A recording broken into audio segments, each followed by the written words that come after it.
Muy buenas noches a todos. Le damos la más cordial bienvenida a la cuarta sesión de este curso de vacunas en la práctica clínica 2024. En breves minutos, a 7:05 más o menos, estaremos dando inicio a esta interesante sesión del día de hoy, para dar chance a que la mayoría de los participantes estén conectados. Quiero aprovechar estos minutos para hacerles algunos anuncios en relación al curso. Es importante pues que sepan que este curso tiene el aval del Colegio de Médicos, que para que sea válido deben de tener una participación de al menos del 70% de asistencia a las clases, que no tienen necesidad de anotarse en ninguna lista, pues ya a través del Zoom se corrobora la participación de cada uno de ustedes en este curso de actualización en vacunas. Importante que las preguntas deben de ser realizadas a través de la sección de preguntas y respuestas o a través del chat que está en la barra inferior, ¿verdad? De la aplicación, y que estas preguntas ustedes pueden ir haciendo a través de las conferencias, pero serán respondidas al finalizar la conferencia. De igual forma, podemos volver a revisar los temas que se dicten en esta interesante conferencia, ya que a través del canal de YouTube de la Sociedad Panameña de Pediatría, todas las sesiones van a quedar grabadas de tal forma que lo podemos revisar nuevamente en nuestros tiempos, si es así necesario. Así pues, entonces vamos a dar chance, un par de minutos, para que la mayoría de los participantes se conecten al curso y así podemos presentar entonces formalmente a nuestra expositora y el tema de la noche de hoy.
Nuevamente con ustedes, tengo el agrado de presentar a nuestra expositora del día de hoy. Se trata de la doctora María del Valle Juárez y voy a presentar formalmente a nuestra expositora. La doctora del Valle es médico pediatra epidemióloga. Ella es magíster en salud pública, trabaja en epidemiología del Hospital de Niños Ricardo Gutiérrez y en el área científica de la Dirección de Enfermedades Inmunoprevenibles. Ella es además presidenta de la Subcomisión de Epidemiología de la Sociedad Argentina de Pediatría. Y el tema que nos va a disertar en esta noche la doctora María del Valle Juárez es seguridad en la vacunación, una tarea de todos. Bienvenida, doctora Juárez. Muchas gracias, Iván. Bueno, la verdad que primero agradecer muchísimo la invitación. Es un placer para mí poder compartirles desde Argentina toda nuestra experiencia en lo que es vigilancia de seguridad en vacunas. Así que cuando ustedes me digan, arrancamos. Ya podemos compartir pantalla, doctora, y ya podemos iniciar la sesión. Impecable. Bueno, vamos a empezar un poco con este tema. Es difícil a veces tratar de resumir en una sola presentación lo que uno quiere decir sobre la seguridad en la vacunación. Pero una de las cosas más importantes es pensar que es una tarea de todos. Hace un rato estuvimos hablando y yo preguntaba quiénes eran los alumnos y me decían muchos vacunadores, gente de atención primaria, también pediatras. Y un poco la idea de esta charla es decir que la seguridad en vacunas la construimos entre todos. Hoy vamos a hablar un poco lo que tiene que ver con cómo se arma el sistema de vigilancia, las comisiones nacionales, regionales, etcétera. Después, cuáles son los conceptos que tenemos que tener en cuenta para hablar de eventos supuestamente atribuibles a la vacunación, qué tipos de vigilancia tenemos, también cómo se analiza esa información y cómo se comunica. En epidemiología siempre la premisa es nosotros tenemos que construir información para la acción. No tiene sentido construir información que se queda en nuestras computadoras, en nuestros cuadernos. Tenemos que poder hacer algo con eso y cambiar un poco las maneras de hacer las cosas si es necesario. Entonces creo que para iniciar tenemos que decir, la vacunación está inmersa, ¿sí?, en un gran plan estratégico, que es el plan estratégico también que tiene que ver con los objetivos de la Agenda de Salud Sostenible. Nosotros tenemos que asegurar el acceso a medicamentos esenciales, fortalecer las capacidades nacionales y regionales de preparación para poder detectar, por ejemplo, brotes, enfermedades emergentes, etcétera, y poder pensar también en qué elementos tenemos para prevenirlas, para poder reducir la carga de enfermedades, en este caso, inmunoprevenibles transmisibles. Entonces, me parecía que algo en lo que nosotros tenemos que focalizarnos cuando hablamos de seguridad es que una cuestión es cuando nosotros, por ejemplo, estamos en este gráfico, por ejemplo, en la primera columna, ustedes están viendo alta preocupación por la enfermedad. La gente demanda una vacuna para esa enfermedad. Ustedes imagínense o piensen lo que sucedía en la época del inicio del COVID. Cuando yo ofrezco la vacuna, todo el mundo se la quiere aplicar, entonces aumentan rápidamente las coberturas, pero también ahí empiezan a aparecer algunos efectos adversos esperables y lo que nos empieza a pasar es que la gente empieza a dudar, a perder la confianza. ¿Por qué? Porque empieza a bajar los casos de la enfermedad y se empiezan a ver más como con mayor importancia alguna reactogenicidad que puede producir la vacuna y eso empieza a tomar como relevancia. Esa es nuestra ventana de oportunidad. ¿Qué quiere decir esto? Ahí es cuando nosotros tenemos que vigilar la seguridad de las vacunas para no perder la confianza de la población en ellas. Cuidamos a la vacuna, cuidamos a la población. Entonces, lo que nosotros tenemos que tener es un sistema de vigilancia bien fuerte de vacunas. ¿Por qué? Porque acá les traje un ejemplo, ustedes deben estar al tanto. Un médico, Wakefield, que hace muchísimos años publicó que había unos eventos adversos asociados a la vacuna del sarampión. Esto que hizo que bajaran las coberturas y aumentaran los brotes. El Lancet, que es el journal que lo publicó, se retractó a los años, pero lo que vimos es que el daño que hizo este paper, esta publicación, había sido muy grande. ¿Por qué? Porque estábamos en esa ventana de vacunación. Entonces, tenemos que cuidar a la vacuna y cuidar la comunicación. ¿Cómo podemos hacer esto? Fortaleciendo los sistemas de vigilancia. Ustedes fíjense que el Grupo Técnico Asesor de la Organización Panamericana de la Salud, al inicio de la pandemia, cuando empezaban con las vacunas, las nuevas vacunas de COVID, lo primero que dijo es: hay que fortalecer los sistemas de vigilancia de eventos supuestamente atribuibles y de eventos de especial interés que ya les voy a explicar de qué trata. Entonces, un poco acá yo lo que les quería construir en esta pirámide, es decir, el equipo de salud es la base de todo sistema de vigilancia de seguridad en vacunas. Sobre el equipo de salud, que va a ser el que detecta los supuestos eventos adversos, van a estar los referentes de seguridad. Así es como nosotros nos organizamos en la Argentina, tenemos 24 provincias o jurisdicciones. Cada una de esas provincias tiene un referente entrenado de seguridad de vigilancia que hacen también la investigación de cada uno de los eventos para poder presentar a la Comisión Nacional. Pero por sobre las comisiones nacionales, también, por ejemplo, tenemos el Consejo Consultivo Panamericano, que es la COPABASE, que si un país tiene alguna duda, puede pedirle algún tipo de análisis. Y también ahora les voy a mostrar que existen unidades centinelas en diferentes países y también está el GAPS, que es el Comité Global de la Organización Mundial de la Salud. Entonces, fíjense que si el equipo de salud no existe ahí como base, como detección de los eventos, todos los demás niveles ya no tienen sentido o pierden su importancia. Entonces, lo que les decía, está el comité global. Ahí no se preocupen, esta presentación les va a quedar grabada, pero también se las voy a mandar para que la puedan tener en PDF. Ahí están todos los links, pero si uno tuviera algún interés especial de ver qué es lo que estudia este comité global, cuáles son los reportes, están absolutamente todos subidos. Y todos esos exámenes rigurosos de los conocimientos, la evaluación en relación con la causalidad de los eventos adversos. Entonces, me parece que así vamos construyendo. Vieron que a veces la gente dice, pero no hay mucha información, vacunas nuevas, no se sabe mucho. Bueno, yo les voy a ir dando herramientas para decir, se sabe mucho más de lo que uno piensa, hay mucho más investigado y escrito de lo que uno puede creer.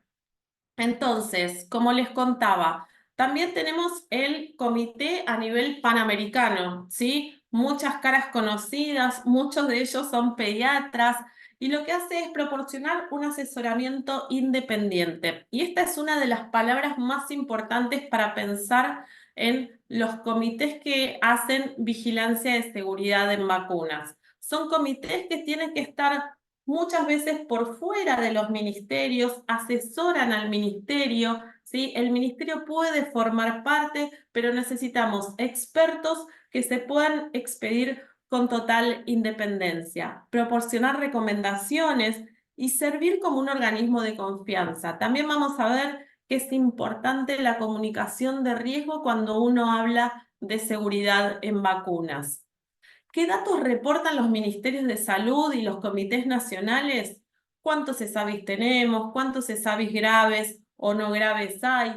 Vieron que, por ejemplo, la Organización Panamericana de la Salud, cuando empezó la campaña de COVID, podía decir en cada uno de los países qué vacunas se estaban aplicando. Había tableros que decían cuáles eran los eventos adversos más frecuentes encontrados, la reactogenicidad, etcétera. Esto es gracias a que los países reportaban sus eventos también al nivel panamericano.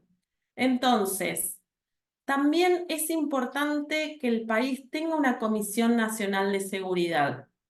Ustedes ahora me van a contar cómo funciona Panamá, pero les puedo decir que nosotros tenemos la Comisión Nacional de Seguridad en Vacunas, que es la CONASEVA de Argentina, que es una comisión nacional que está compuesta por un core de 4 expertas, son todas mujeres. También participa el secretariado del Ministerio de Salud y un montón de expertos en diferentes especialidades que también hacen la evaluación de los casos.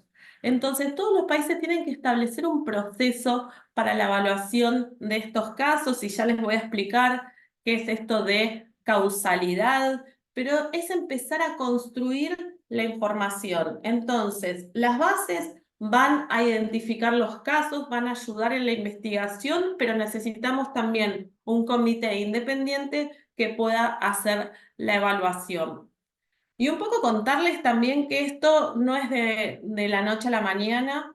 Por ejemplo, esta es la historia de la Comisión de Argentina, que inició allá por el 2003 y en el 2021 se empezó a hacer mucho más fuerte. Les cuento, antes de COVID, en el Ministerio de Salud, 2 personas nada más hacían la vigilancia de seguridad en vacunas desde inmunizaciones. Hoy ya somos 6 y un montón de referentes a nivel de cada una de las jurisdicciones, como les contaba. Entonces es tratar de ir fortaleciendo cada vez más cada una de las patas que tiene el sistema.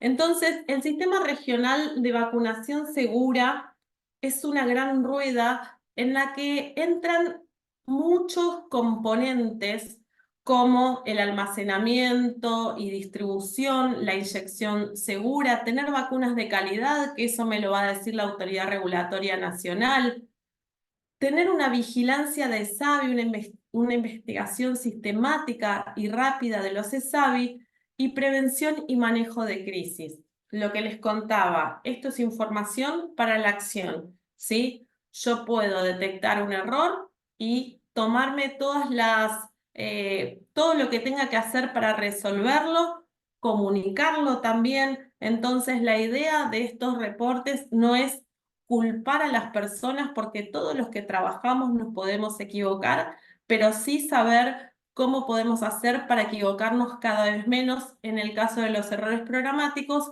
y en el caso de que sea un evento asociado a la vacuna, saber, por ejemplo, si hay alguna contraindicación, alguna precaución que tenga que tomar con respecto a esas vacunas. Entonces nos vamos a centrar en la vigilancia de SAVI. Y lo que les decía antes tenía que ver con la calidad de las vacunas, ¿sí?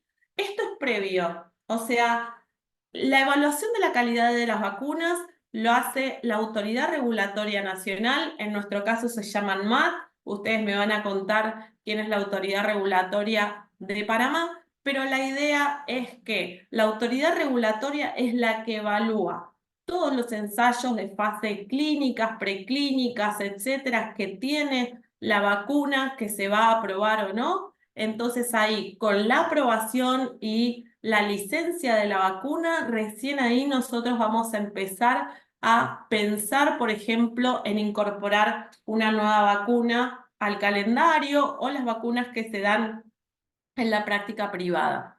Entonces, la Autoridad Regulatoria Nacional es la que evalúa todos los exámenes previos que tiene la vacuna y la que fiscaliza. Y otro concepto que quiero que tengamos en cuenta, porque a veces nosotros decimos contraindicaciones, precauciones, las falsas contraindicaciones son la principal causa de las oportunidades perdidas de vacunación. Entonces, una cosa es cuando yo tengo una contraindicación de la vacuna, que eso lo van a ver en todos los prospectos de cada una de las vacunas que se están utilizando. Una contraindicación tiene que ver con un estado inherente o adquirido del individuo que aumenta la probabilidad de aparición de una reacción adversa a una vacuna, ¿sí? Por ejemplo, el antecedente de haber tenido anafilaxia a una vacuna hace que me contraindique volver a recibirla, ¿sí? Porque yo tengo una alergia grave o anafilaxia a algún componente de esa vacuna. Esa es una contraindicación y tiene que ver con una característica que tengo yo como ser humano. Después tenemos las precauciones, que son situaciones que pudieran incrementar la probabilidad o la gravedad de una reacción adversa.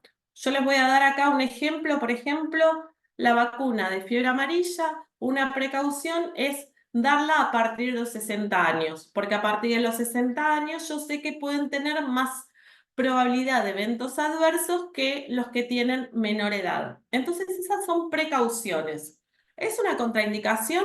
No exactamente, porque si una persona va a ir y va a viajar o está habitando en un lugar donde hay un brote de fiebre amarilla, yo voy a hacer la evaluación de riesgo y beneficio y digo, aunque tenga más de 60 años, está en el medio de un brote, lo voy a vacunar. Pero si es una persona que no vive en una región endémica, no hay un brote de fiebre amarilla y tiene más de 60 años, voy a decir, esta persona tiene precaución, puedo no vacunarla, ¿sí?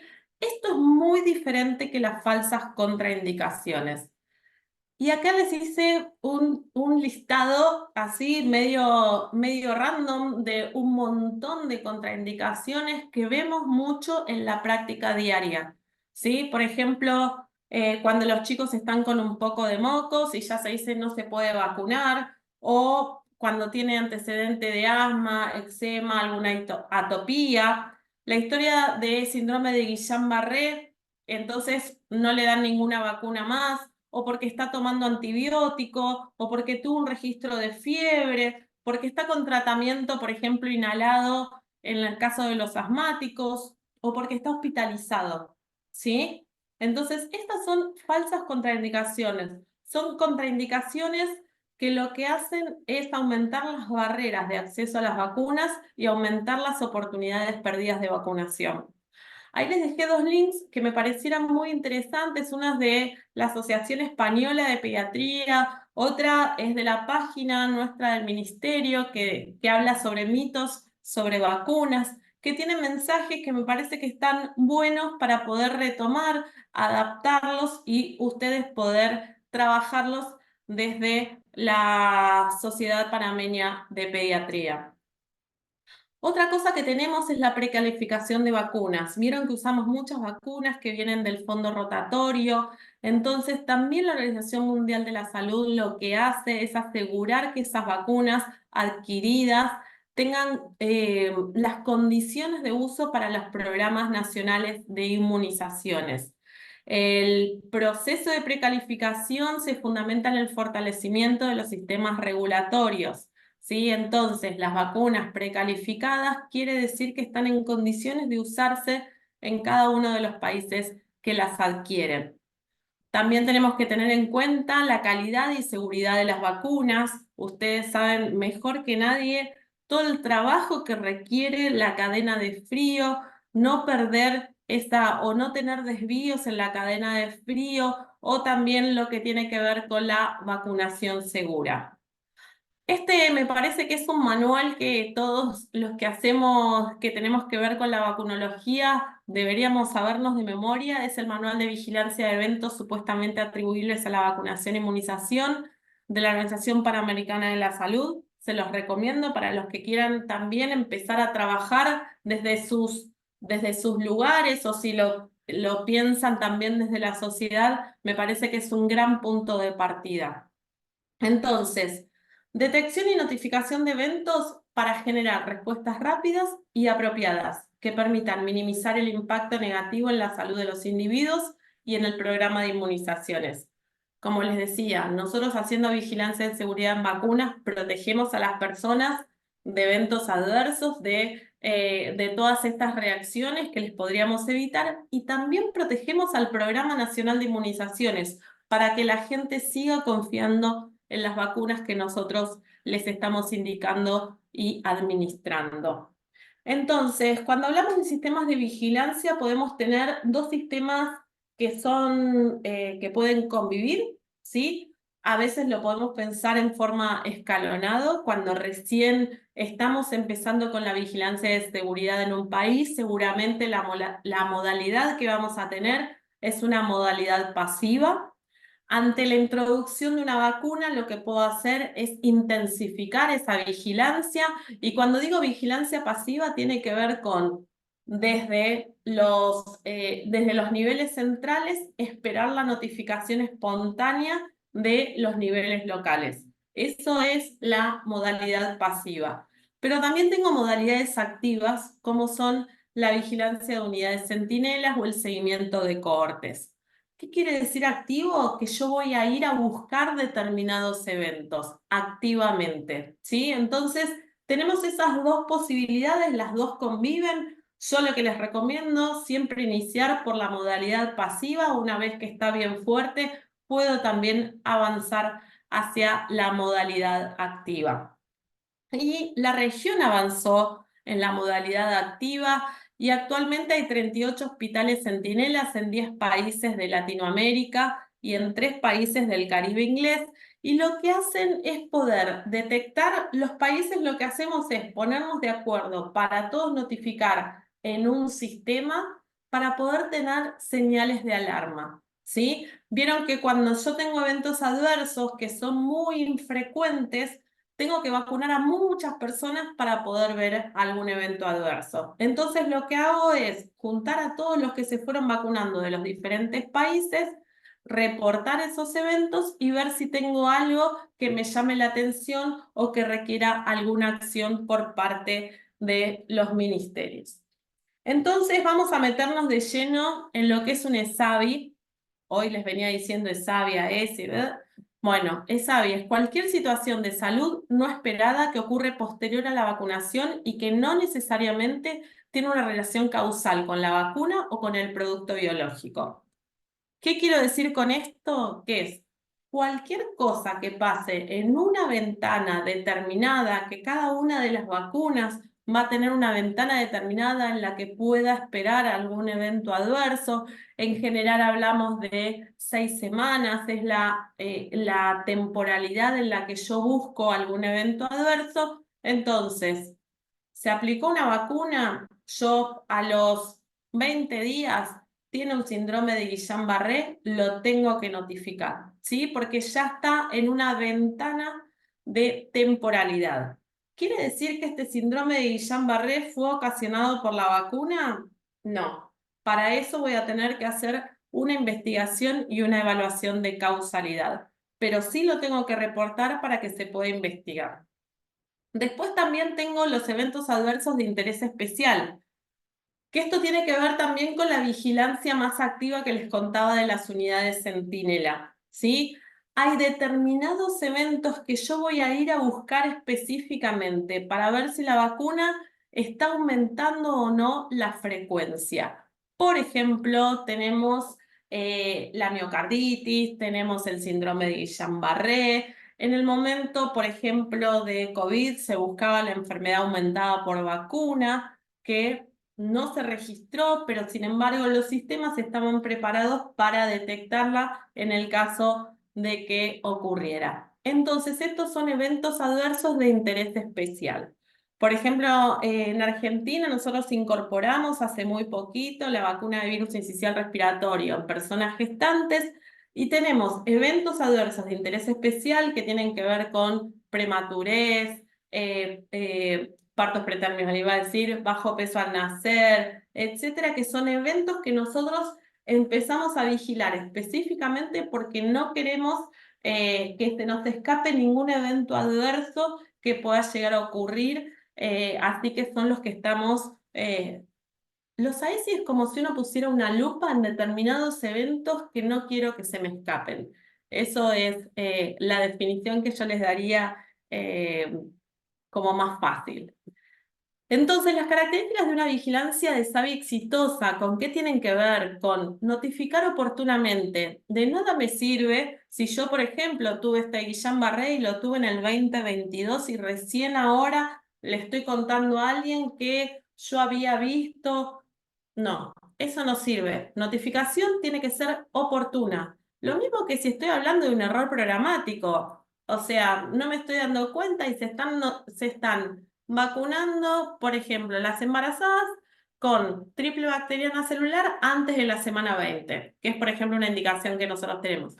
Entonces, ¿se está haciendo eso? Yo lo tengo que detectar para poder investigar qué pasó, analizar, tener una información rápida para el comité de crisis y devolver en tiempo y forma a las jurisdicciones. Esto está pasando en tal lugar, hay que hacer capacitación, hay que ver, hay que poner carteles, etcétera, para que las cosas no se repitan y no vuelvan a ocurrir. Entonces, cuando yo les hablo de eventos supuestamente atribuibles a la vacunación, van a ver que hay distintas clasificaciones. Esta tiene que ver con la causalidad. Y ya les repetí muchas veces esta palabra. Y les voy a contar que la causalidad tiene que ver con, yo tengo un evento asociado temporalmente a la aplicación de una vacuna, lo que tengo que hacer es la investigación para ver si la vacuna causó ese evento o no. ¿Cómo lo puedo hacer? la única manera es investigando otras posibilidades, otras posibles causas de ese evento, ¿sí? Entonces, recién ahí voy a poder decir, este evento está relacionado con la vacuna, este evento está relacionado con una desviación de la calidad del producto, ¿sí? Apliqué una vacuna, por ejemplo, vencida o que había perdido su cadena de frío. Un evento relacionado con un error programático, ¿sí? Un evento por estrés. ¿Se acuerdan que esto pasaba mucho, sobre todo cuando se empezó con la vacunación en adolescentes? Y ahí se agregó a la clasificación este evento por estrés que tiene lugar inmediatamente antes, durante o inmediatamente después del proceso de la vacunación y que tenía que ver con la ansiedad. Después los eventos coincidentes, ¿sí? Por ejemplo, una muerte, ¿sí? Una persona que se había vacunado hacía 4 días, pero la realidad es que se muere de un infarto y ya tenía una coronariopatía que venía de hace un tiempo y no estaba tomando la medicación. Listo, esto es un evento coincidente. Pero para eso requiere tener un montón de datos de esta investigación. Y lo que no queremos que nos pase son los eventos no clasificables. Los eventos no clasificables son no clasificables porque me falta información para poder hacer el análisis de causalidad.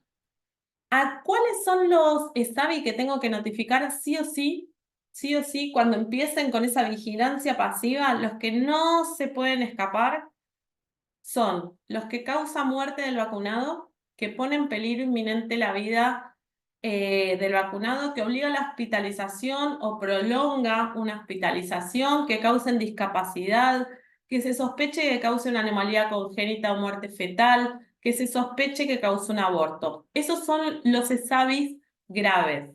Les vuelvo a decir, no tiene que ver con después decir que está asociado o no a la vacuna. Es un evento grave, ¿sí? Un evento no grave son todos los demás. Nosotros en Argentina, por ejemplo, los eventos graves hay que notificarlos dentro de las 48 horas que yo tomo conocimiento de que ocurrió ese evento, y los no graves se notifican dentro de los 7 días, ¿sí? Porque en los graves tengo que actuar de manera más rápida para ver qué ha pasado con ese evento. Y yo les decía, el punto 1 era evento relacionado. Y acá creo que se van a sentir bastante cómodos porque son los que vemos todo el tiempo en el vacunatorio. Es más, nosotros ya sabemos que cuando le damos una quíntuple, una triple, le decimos, mirá que en la primera semana, en 1 o 2 días, podés tener fiebre, tenés que tomar tal cosa, etcétera. Esto se sabe porque hubo reportes de eventos adversos y sabemos que esto sí se relaciona con la vacunación, entonces podemos anticiparle a la persona que le va a ocurrir todo eso.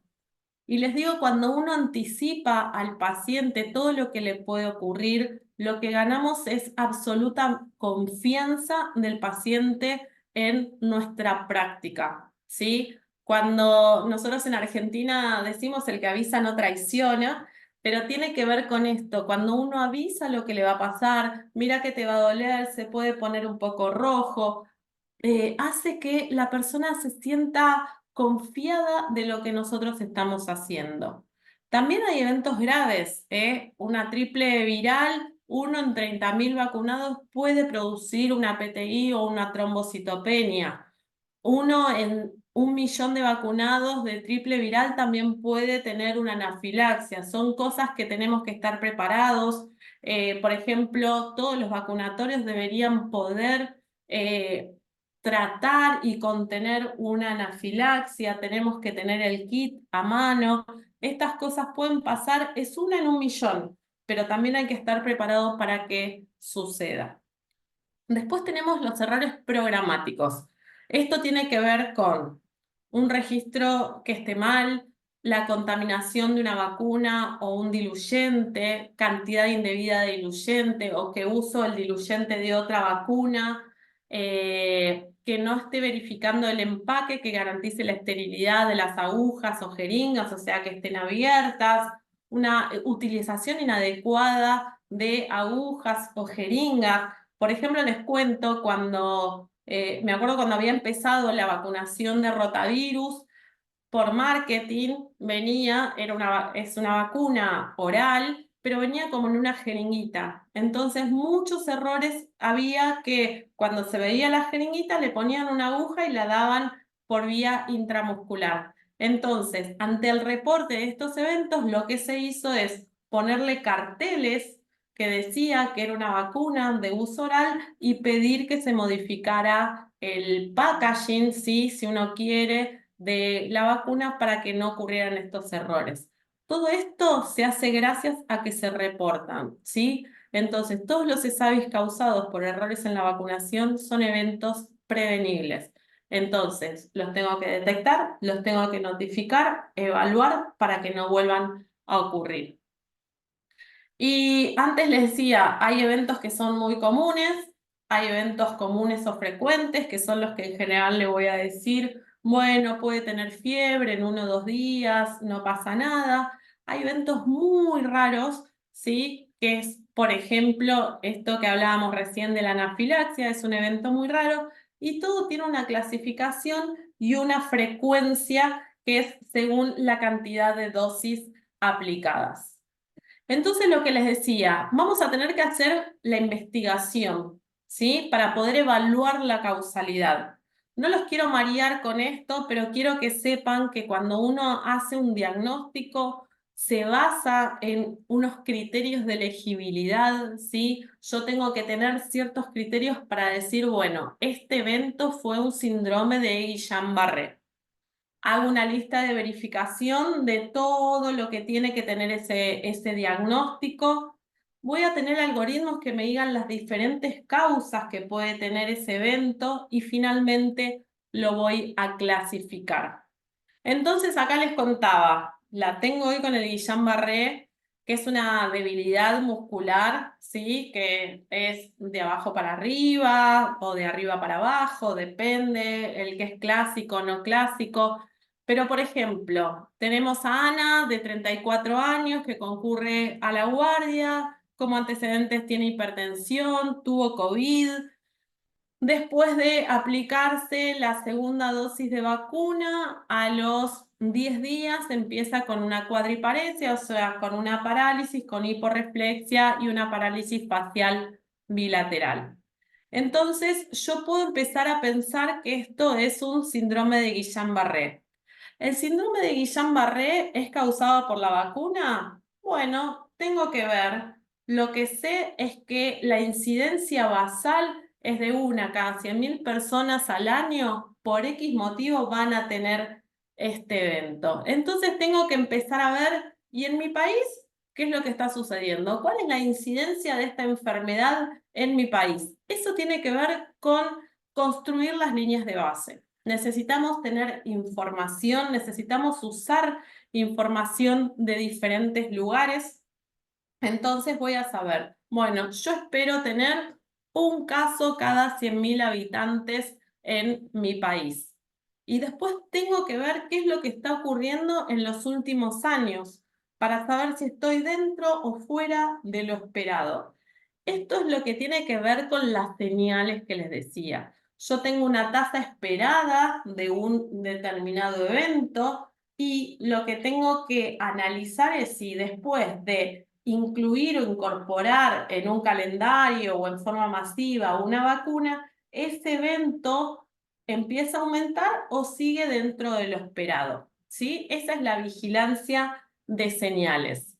Y esto que es un algoritmo totalmente loco parece, pero la idea es que ustedes sepan que todo esto también tiene cuestiones muy pensadas y con mucho análisis por detrás, y esto es lo que van a usar las comisiones nacionales para evaluar cada uno de los eventos que ustedes reporten.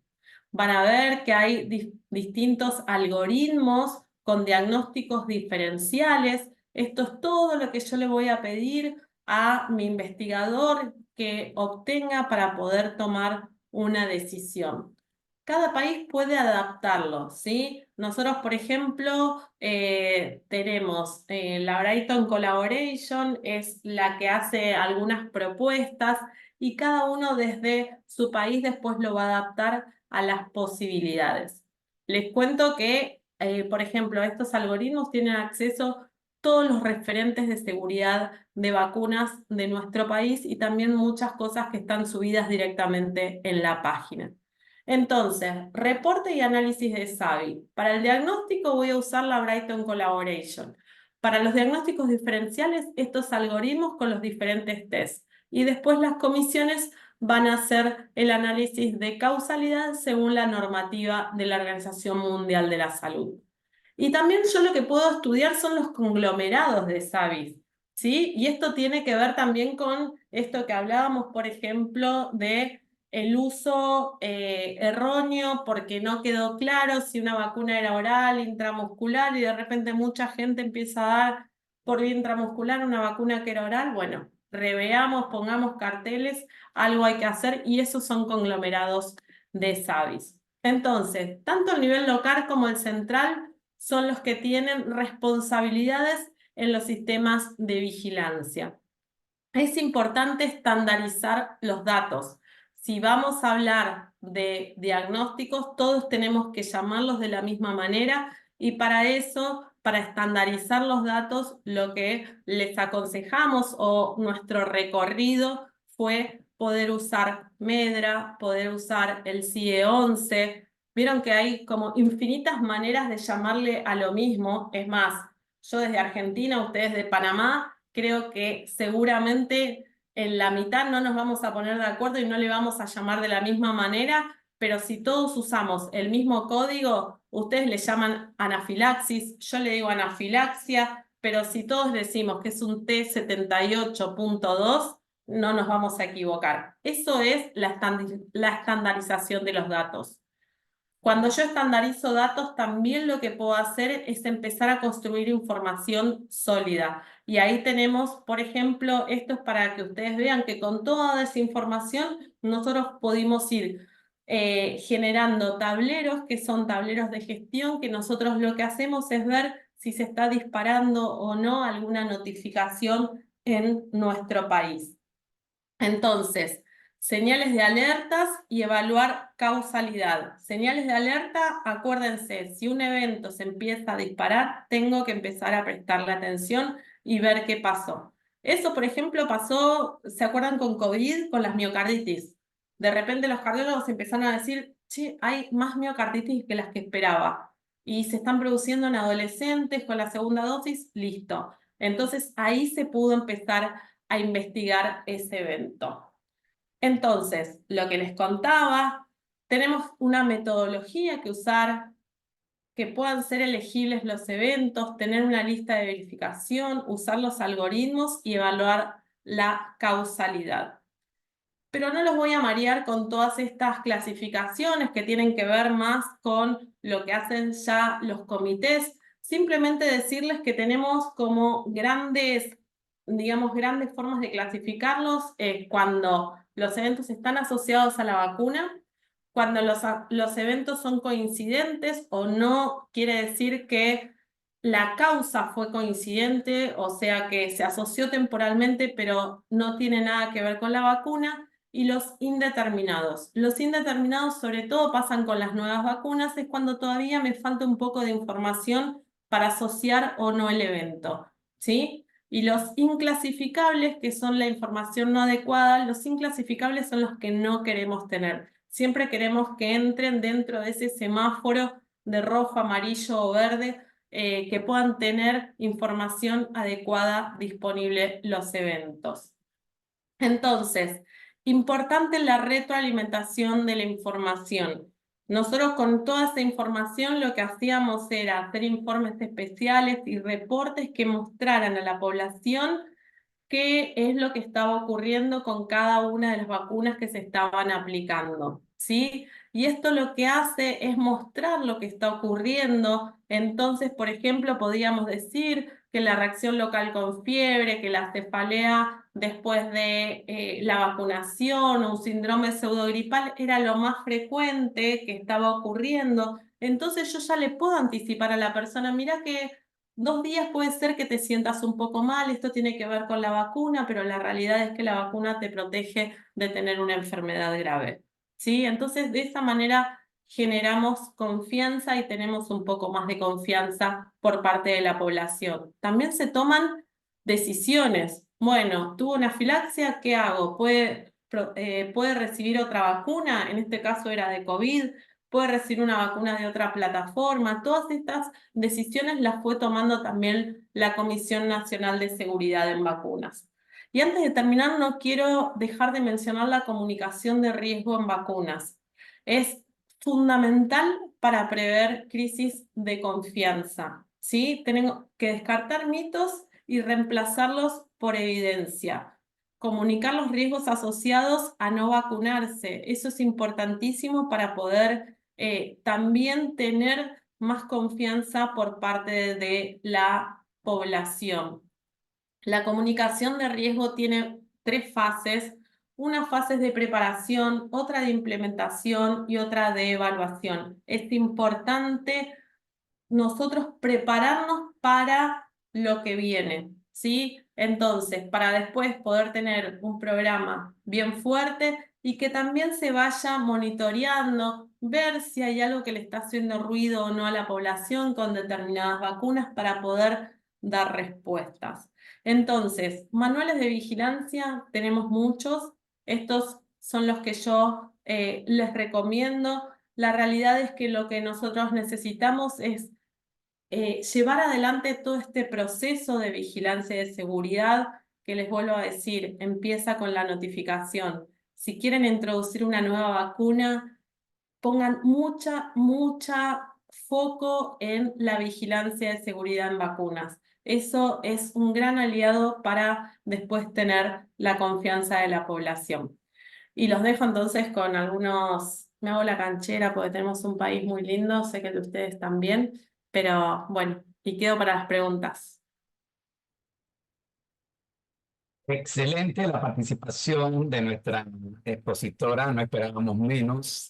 Y con casa llena, pues se han conectado hasta 228 personas en esta noche, debido a que este tema pues genera mucho interés dentro de los participantes de este curso de actualización en vacunas 2024. Me gustaría abrir las preguntas mientras damos chance para que los participantes las hagan a través de la sección de preguntas y respuestas y la sección de chat. Eh, no sin antes mencionar, porque esto hay que mencionarlo, que el país en el cual labora la doctora María del Valle Juárez, Argentina, es el primer país de la región en el cual se ha iniciado vacuna contra el virus respiratorio sincicial en embarazadas. Eh, y que la doctora ocupa un cargo sumamente importante en este país, ya que ella es la encargada del reporte de eventos adversos a nivel nacional en Argentina. Entonces, sí me gustaría, doctora, empezar las preguntas y los, más que todo, los comentarios o las recomendaciones que nos pudiera dar a nosotros en este corto periodo. Sabemos que ha logrado exitosamente una vacunación masiva. ¿Qué experiencias han tenido y qué recomendaciones inmediatas nos pudieran dar a nosotros como país que estaríamos próximos también a la implementación de una vacuna similar? Gracias, Iván. Sí, la realidad es que estamos muy orgullosos y yo soy parte de un equipo de vigilancia de seguridad en vacunas del Ministerio de Salud, como les contaba. Por suerte o gracias a la importancia que tomó la vigilancia de seguridad en vacunas, somos varios. Una cuestión es, antes de introducir una vacuna, fortalezcan el sistema de vigilancia. Contarles que nosotros las primeras 3 semanas, porque empezamos el 1 de marzo a vacunar embarazadas, ya llevamos 19.000 dosis aplicadas de vacuna de virus sincicial respiratorio. Tienen mucha adherencia por parte de la población. Eso nos sorprendió, nos alegró, porque sabemos que vacunar embarazadas es población vulnerable, que a veces tiene muchos miedos, pero también es construir la confianza, trabajar con los obstetras, trabajar con los ginecólogos, trabajar con las obstétricas, las parteras, o sea, con la atención primaria de la salud.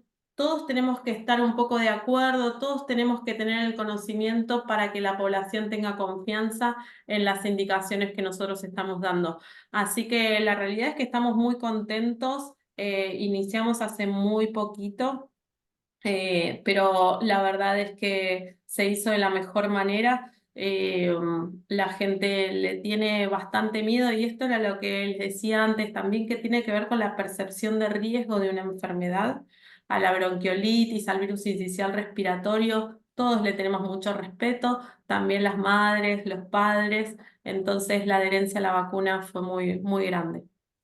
Excelente.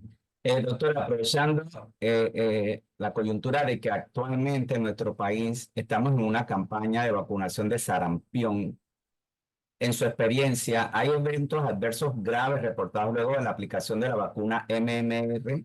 ¿Qué recomendaciones nos podría dar para comunicar el riesgo a nuestros pacientes? En este mismo sentido, hay también un comentario en la sección de preguntas y respuestas que justamente en esta campaña hemos tenido mucho rechazo por parte de pediatras y padres de familia que deberían de reforzar el esfuerzo que se realiza fortaleciendo la vigilancia. ¿Qué nos puede comentar al respecto? Primero decirles que los entiendo, a nosotros nos pasó lo mismo en nuestra campaña de vacunación de seguimiento de sarampión rubiola. Primero que hay mucho mito atrás de la vacuna doble o triple viral. Justo al comienzo de la charla les mostraba ese paper que hizo tanto daño, que asociaba también al autismo con esta vacunación, que después el Lancet se retractó de eso, pero el daño ya estaba hecho. Entonces, primero tener información de que digamos, esa evidencia no era real, ¿sí? Primero para decirle, esto del autismo se comprobó que no tenía nada que ver. Otra cosa que me parece importante es decirle, sí, se puede llegar a brotar, puede tener fiebre. ¿Se acuerdan todo ese listado que yo les mostré? Cuando uno lo anticipa, la realidad es que la otra persona se relaja porque sabe lo que puede esperar, ¿sí? Y otra cosa es también hablar con los pediatras. Nosotros mucho nos pasaba que no se entiende a veces esa dosis extra o por qué la campaña. Y ahí tenemos que hacer mucho esfuerzo de contar qué es lo que pasaba con el sarampión. Las generaciones más jóvenes tal vez desconocen los grandes brotes de sarampión, chicos en terapia intensiva, etcétera, y creo que hay que hacer un esfuerzo por volver a recordarlo para que también desde el equipo de salud uno tenga esa sensación de riesgo, ¿sí? Que cuando pongo en la balanza el terminar en terapia versus tener un brote o tener un poco de fiebre, la realidad es que si yo lo explico así llanamente, nadie se podría oponer a esa vacuna. Entonces, contar con información y ser muy sincero con los padres, decirles lo que pueden esperar, creo que puede ayudar. Pero estamos de acuerdo con que también yo creo que el COVID y la pandemia hizo mucho daño. La gente está muy reactiva o tal vez rechaza un poco todo lo que tiene que ver con vacunas y va a ser nuestro esfuerzo de dedicarnos y de indicarlo. Hay investigaciones que dicen que si el pediatra lo indica, muy difícilmente los padres se opongan a esa vacunación, ¿sí? Entonces la indicación del médico de cabecera sigue siendo lo que más lleva a los pacientes a vacunarse. Ujú. Creo que es bastante parecido a lo que ocurrió con la vacuna del papiloma, ¿cierto? O sea, lo devastador que fue la desinformación al respecto y todo lo que no se logró quizás cobertura por todo lo que se generó en torno a esta vacuna, ¿verdad? Exacto, y se acuerdan que yo les contaba, por ejemplo, esto de que se puso una clasificación diferente, porque se vio que cuando yo vacunaba adolescentes, los adolescentes reaccionaban distinto que lo que reacciona un chico, y tenían ansiedad y se podían desmayar, pero esto tenía que ver con la ansiedad en el momento de la vacuna y no con la vacuna en particular que estaban recibiendo. Entonces creo que si nosotros le damos vuelta y decimos, esta vacuna previene cáncer, ¿quién Mm. no querría aplicarse una vacuna que previene el cáncer? ¿Sí? Entonces, me parece que tenemos que volver a poder explicar los riesgos o las enfermedades que estamos previniendo con cada una de las vacunas que estamos indicando. Claro. Aquí pues próximamente, quizás en el mes de mayo, ya estamos en lo que es el inicio de la vacunación de las Américas, y aquí entonces se procede a la vacunación de la influenza, ¿no? La influenza anual. Entonces hay una pregunta al respecto en el cual si usted nos da alguna recomendación para comunicar a los pacientes los posibles eventos adversos luego de recibir esta vacuna. ¿Cómo comunicar la seguridad este, de esta, cómo Sí, comunicar la seguridad de esta, de esta vacuna, de pues? esta vacuna. Nosotros ahora en Argentina estamos empezó el 21 de marzo, que empieza nuestro otoño. Empezamos con la vacunación y nos pasa un poco lo mismo. Siempre es el riesgo-beneficio, y lo que yo les decía, 1 en 1 millón puede tener una anafilaxia. Pero si yo le digo 1 en 1 millón puede tener una anafilaxia, pero los vacunatorios están preparados para hacer lo que sea necesario para evitar que esto tenga un evento, que sea un evento grave, ¿sí?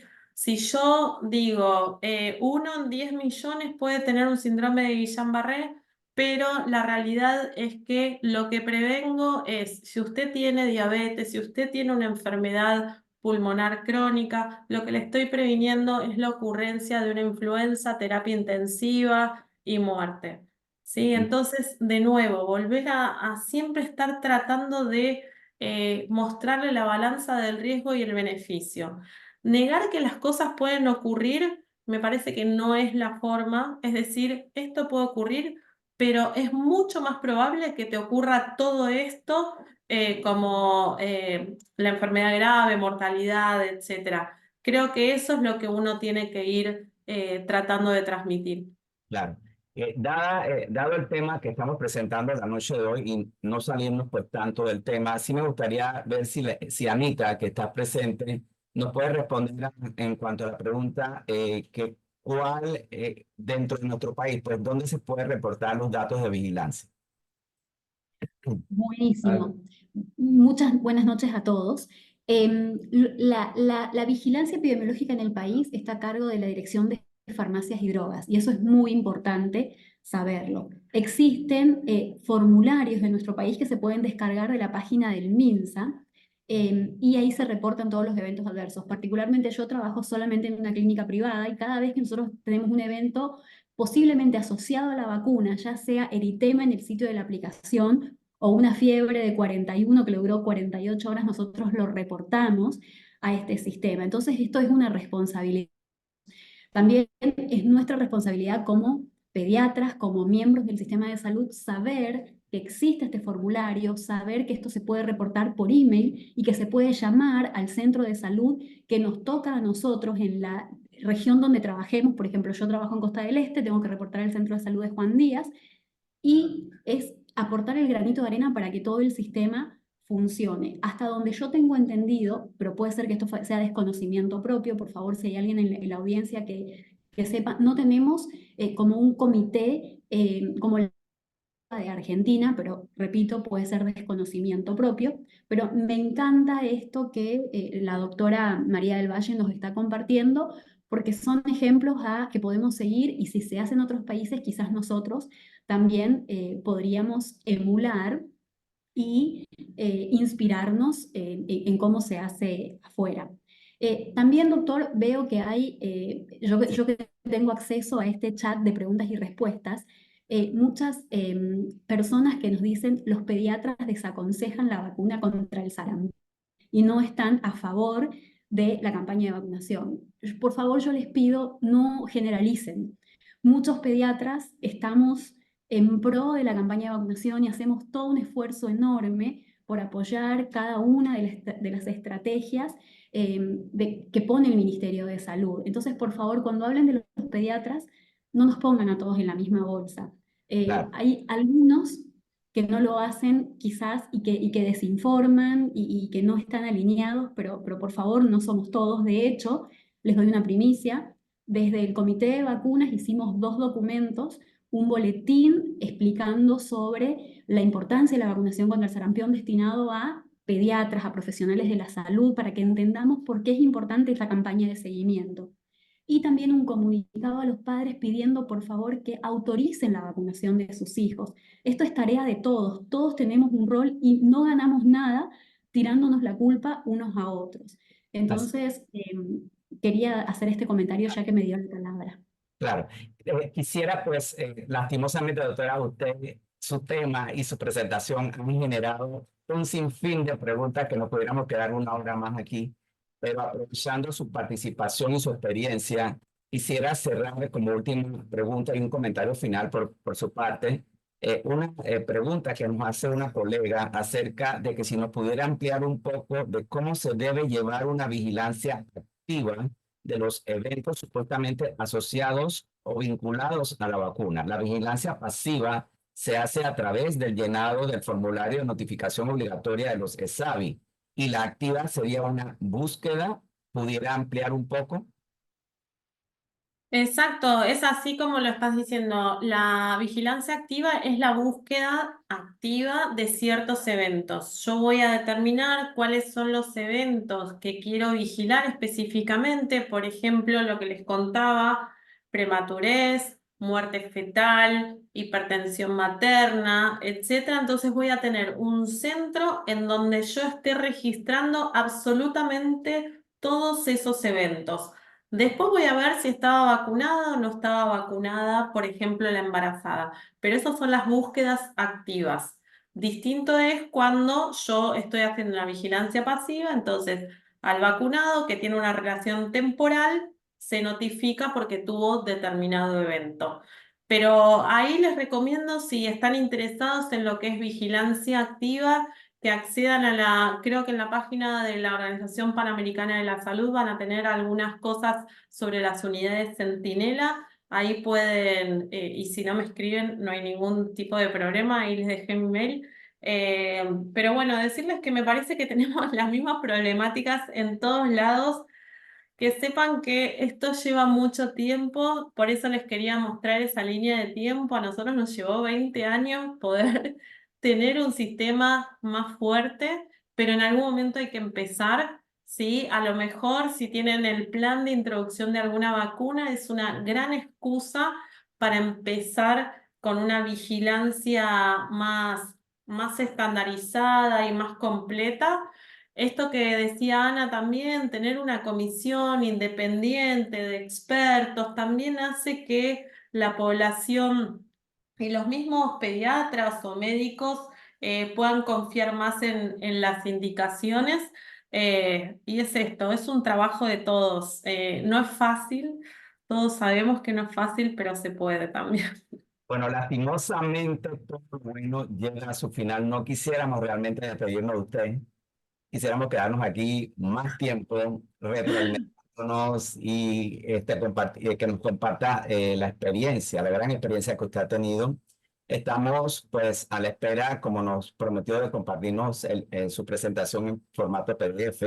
De igual forma, va a ser grabada esta sesión al igual que las anteriores para que después puedan ser discutidas más a profundidad en el canal de YouTube de la Sociedad Panameña de Pediatría. Doctora del Valle, en nombre María del Valle Juárez.